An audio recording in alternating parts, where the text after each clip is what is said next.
Koca kızım şirin sözüm, güzel kızım kanım. Bana müşkeler misiniz? Ben saklı koyayım. Asıl kızım bana. Bitti. Da doğduk koyayım. Asıl kızım, şeker kızım, doğru kızım ben. Koca kızım şirin sözüm, güzel kızım kanım. Kızları kızım çaldım, ahmak olacağım.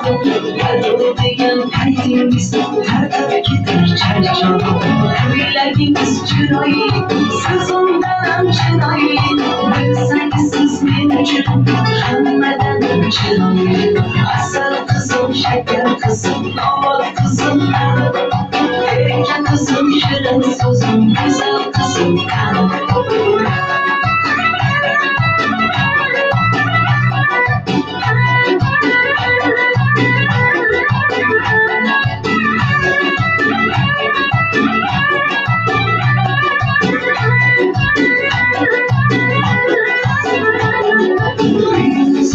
Periştesi, dedesinin melikesi. Siz bağımız reyhanı, annesinin melikesi.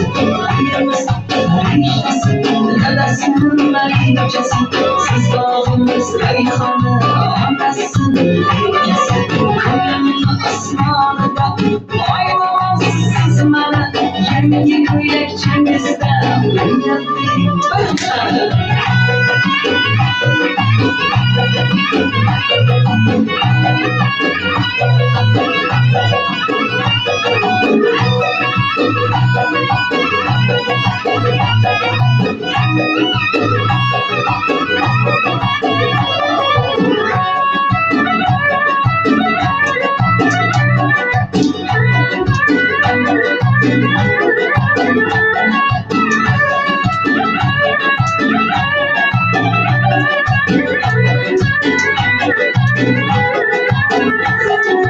Asıl kızım, şeker kızım, damat kızım ben.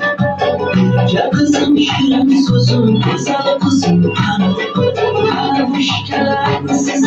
Ben saklı gitmeyeyim. Asıl kızım bana. Bitti. Dede olduk buraya. Asıl kızım, şeker kızım, damat kızım ben. Koca kızım, şirin sözüm, güzel kızım kanım. Kızlar kızım çaldım, ahmanı oğlum çaldım. Geldi diyen kalbimiz, her taraf gider çarçam. Bileğimiz çırayı, sızından çırayı. Sensiz mümkün, hanımdan çırayı. Asıl kızım, şeker kızım, doğru kızım ben.